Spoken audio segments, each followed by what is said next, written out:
somos como essas duas palomitas de San Nicolás, que quando uma se corre, la outra va detrás. E quando esta es la que huye, aquella la sigue, pero nunca se aleja la una de la outra. Sempre estão em pareja. Quando vos ti me vas, eu vou detrás de vos. E quando eu sou quem me voe, vos vas detrás. Somos como essas duas palomitas de San Nicolás. Este poema é de Ernesto Cardenal. Essa semana, dia 1º de março, nós fomos surpreendidos com sua morte precoce, aos 95 anos de idade. É precoce porque um poeta devia viver muito mais tempo no nosso meio. E um poeta com a envergadura de Cardenal, que sem dúvida, no continente americano de língua espanhola, né, em toda a Latinoamérica, em toda a América Latina, realmente ele é um dos maiores poetas, talvez maior do que ele somente o chileno Pablo Neruda, até porque tem o Nobel de Literatura, e isso lhe deu uma projeção muito grande. Mas fora isso, Cardenal tem uma influência enorme, talvez o maior poeta do século XX da Nicarágua, está entre os grandes intelectuais. Cardenal, muito cedo ainda, foi ser padre, e já poeta, conhecido, famoso na Nicarágua, um belo dia ele disse: me vou a La Trapa. E largou a Nicarágua, largou o seu país e foi para o Kentucky, para a abadia de Getsemane, onde ali estava Thomas Merton, um monge trapista, talvez o mais importante monge de todo o Ocidente durante o longo século XX. Merton, que eu já falei aqui, morreu no final da década de 60 na Tailândia, em Bangkok, participando de um encontro internacional interreligioso. Merton foi noviço Ernesto Cardenal foi noviço de Thomas Merton, e isso influenciou muito toda a sua vida. Ele retorna à Nicarágua e muito cedo começa a participar de grupos de resistência contra a ditadura que assolava aquele país. Cria uma comunidade religiosa em Soletiname, onde ali vai viver a sua experiência de monge e poeta.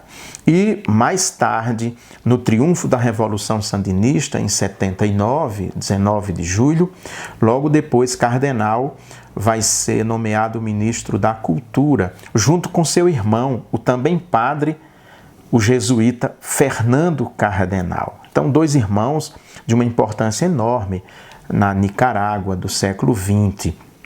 Cardenal, então, escreve muitos poemas, a sua obra é extensa, é enorme e influenciou gerações e gerações de poetas. Em 83, se eu não me engano, 83 o ano, houve um fato inusitado, porque João Paulo II, então Papa, foi visitar a Nicarágua e Cardenal humildemente se ajoelhou e foi beijar o anel do Papa, como é comum os padres e monges repetirem esse gesto mundo afora. O Papa então tirou a mão e apontou o dedo para ele: você precisa se reconciliar com a igreja, e repreendeu publicamente aquele monge trapista. Mais tarde, o próprio João Paulo II iria suspender de ordens Cardenal, que só vai ter as ordens religiosas devolvidas agora, há muito pouco tempo, já no pontificado do bom Francisco. E aí, o Cardenal, como ministro, é ministro da Educação, esteve ministro da Cultura, esteve aqui no Brasil, inclusive, como ministro em missão oficial, continuou escrevendo grandes poemas. Eu vou ler mais um trecho, um epigrama de um poema dele que circulou muito esses dias depois do anúncio de sua morte. Ao perder-te yo a ti, tu e yo hemos perdido. Yo porque tu eres lo que yo más amaba, y tú porque yo era el que te amaba más. Pero de nosotros dos, tú pierdes más que yo, porque yo podré amar a otras como te amaba a ti, pero a ti no te amarán como te amaba yo. Que fantástico, que bonito. Um detalhe, esse livro está autografado por Cardenal, então ele tem um valor histórico enorme. Cardenal, outro trecho aqui. Somoza desveliza la estátua de Somoza en el estádio Somoza. Somoza foi o ditador que os sandinistas tiraram do poder em 79, um ditador cruel, e que os sandinistas, durante a Revolução, apearam do poder. Isso é um poema de Cardenal, é muito interessante. Diz assim, eu vou fazer uma leitura livre para facilitar para todos nós. Não sou eu que acredito que o povo ergueu essa estátua para mim, porque eu sei muito melhor do que vocês que foi eu mesmo que ordenei fazer essa estátua. Nem tampouco eu pretendo passar com ela para a posteridade, porque eu sei que um dia o povo vai derrubar. Nem que tenha erguido a mim mesmo em vida o monumento que morto vocês não erguerão. Eu ergui essa estátua porque sei que vocês a odiarão. É show. Cardenal, eu gosto muito de Cardenal. Ele fez uma tradução livre dos salmos, de quase todos os salmos, que é muito bonito. E talvez a poesia mais conhecida de Cardenal tenha sido uma que ele fez logo que ele ficou sabendo da morte de Marilyn Monroe. Mas nos Salmos eu encontrei um, e vamos voltar. Salmo 1. Bienaventurado el hombre que no sigue las consignas del partido, ni asiste a sus mítines, ni se sienta en la mesa con los gangsters, ni con los generales en el consejo de guerra. Bienaventurado el hombre que no espía a su hermano, ni delata a su compañero de colegio. Bienaventurado el hombre que no lee los anuncios comerciales, ni escucha sus radios, ni cree en sus slogans. Será como um árbol plantado junto a uma fuente. Aqui são os salmos que ele fez. Ele é o grande poeta da Revolução sandinista.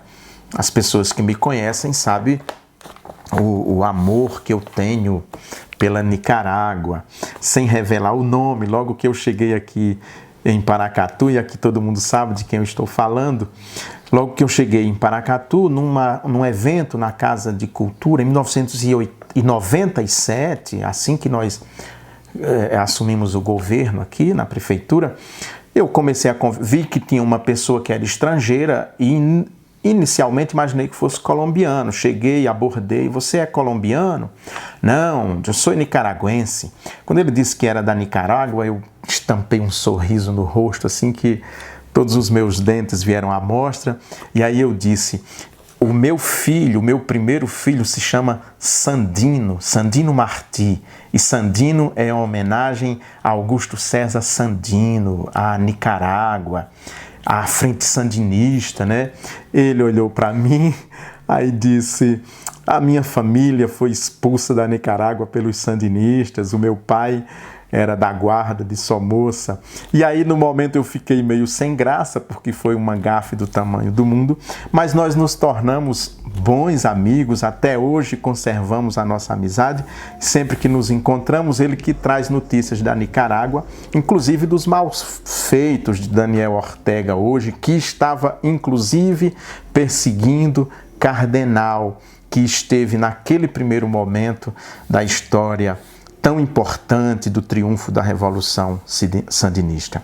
A oração que eu falei de Marilyn Monroe é Oração por Marilyn Monroe. É enorme, eu não vou ler toda ela, mas diz, Senhor, recibe a esta muchacha conhecida em toda la tierra com o nome de Marilyn Monroe. Aunque esse não era su verdadeiro nome, pero tu conoces tu verdadeiro nome, el de la huerfanita violada a los 9 años, a la empleadita de tienda que a los 16 se había querido matar. e que a hora se apresenta ante ti sem nenhum maquilaje, sem sua rente de prensa, sem fotógrafos e sem firmar autógrafos, sola como uma astronauta frente à la noite espacial. E aí segue esse poema tão bonito, tão emocionante. Enfim, perdemos Cardenal, esse grande poeta, monge trapista, que tanta esperança trouxe para aqueles que sonham com uma sociedade justa, um mundo justo, sem tantas contradições sociais, um mundo como Deus planejou, com a harmonia dos homens entre si, dos homens e mulheres em relação à natureza, aquilo que sonha Isaías, né, o grande profeta bíblico. Cardenal está nessa mesma linha. Então, que esta semana, essa grande perda nos remeta de volta a seus poemas e que a mesma esperança que Cardenal nutria e a mesma fé em Deus e no mundo de iguais não desça à sepultura com ele, mas reviva nos corações de todos aqueles que lutam para que nós tenhamos uma sociedade como o próprio Deus imaginou que tivéssemos. Um grande abraço para todos vocês e fica essa nossa pequena homenagem à Nicarágua e seus grandes poetas. Viva Ernesto Cardenal!